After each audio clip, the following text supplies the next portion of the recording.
কেতিয়াবা আমি জল্দি ঘৰৰ পৰা ওলাই গ'লে আমি ATM কাৰ্ডসমূহ ঘৰতে এৰি থৈ যাওঁ আৰু তেনে ক্ষেত্ৰত বাহিৰত আমাৰ কেছৰ দৰকাৰ হয় আৰু কেছো নাই আৰু ATMখনো নাই। তেনে ক্ষেত্ৰত আমি কি কৰিম ভাবি চিন্তিত হওঁ, নহয়নে? এনে অৱস্থাত আমি নিজৰ মোবাইলটোৰ পৰাই ATM কাৰ্ডখন নোহোৱাকৈ আমি ATMৰ পৰা পইচা কেনেকৈ উলিয়াওঁ জানো আহকচোন।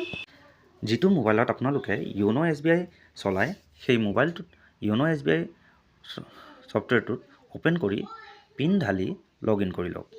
লগ ইন হোৱাৰ পিছত য়োনো কেছ অপশ্যনটোত ক্লিক কৰক, উইথড্ৰ কেছ অপশ্যনটোত ক্লিক কৰক, ATM অপশ্যনটোত ক্লিক কৰক। ইয়াৰ পৰা আমি মেক্সিমাম 20,000 টকালৈ উইথড্ৰ কৰিব পাৰোঁ।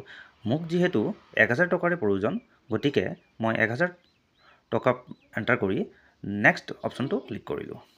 ইয়াত আপোনাৰ এটা পিন ক্ৰিয়েট কৰিব লাগিব 6 ডিজিটৰ।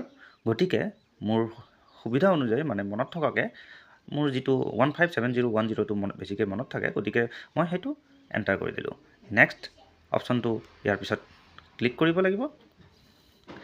আই এগ্ৰি অপশ্যনটো ক্লিক কৰিব লাগিব, কনফাৰ্ম অপশ্যন। তাৰপিছত মোবাইলত এটা OTP আহিছে। OTP অহাৰ পিছত মই নিয়াৰেষ্ট ATMলৈ গ'লোঁ। এই OTPটো 4 ঘণ্টালৈকে ভেলিড। গতিকে মই ATMত য়োনো কেছ অপশ্যনটো প্ৰেছ কৰিলোঁ। ছেকেণ্ড অপশ্যনত থকা য়োনো কেছ উইথড্ৰল অপশ্যনটোত ক্লিক কৰিলোঁ। ইয়াত যিটো মোবাইলত OTP আহিছে আপোনাৰ 6 ডিজিট, সেই OTPটো ইয়াত এণ্টাৰ কৰিব লাগিব। গতিকে মোৰ মোবাইলত অহা OTPটো মই এণ্টাৰ কৰিলোঁ। এণ্টাৰ কৰাৰ পিছত মই কনফাৰ্ম অপশ্যনটো প্ৰেছ কৰিলোঁ। ইয়াত যিটো এমাউণ্ট মোবাইলত ছফ্টৱেৰত ঢালিছিলোঁ সেই এমাউণ্টটো এণ্টাৰ কৰি য়েছ বাটনটো প্ৰেছ কৰিলোঁ। তাৰপিছত ইয়াত 6 ডিজিট যিটো পিন ক্ৰিয়েট কৰিছিলোঁ সেই পিনটো এণ্টাৰ কৰি কনফাৰ্ম কৰি দিলোঁ। তাৰপিছত ট্ৰেনজেকশ্যন ইজ প্ৰচেছ বুলি দেখুৱাই আছে, অলপ সময় ৱেইট কৰিব।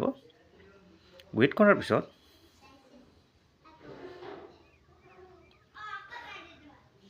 প্লিজ কালেক্ট কেছ বুলি আহিছে। তো যিফালৰ পৰা কেছ ওলাই সেইফালে কেছ ওলাই আহিব। গতিকে তেনেই চমু আৰু অতি সহজতে পইচা উইথড্ৰ কৰিব পাৰি, নহয় জানো?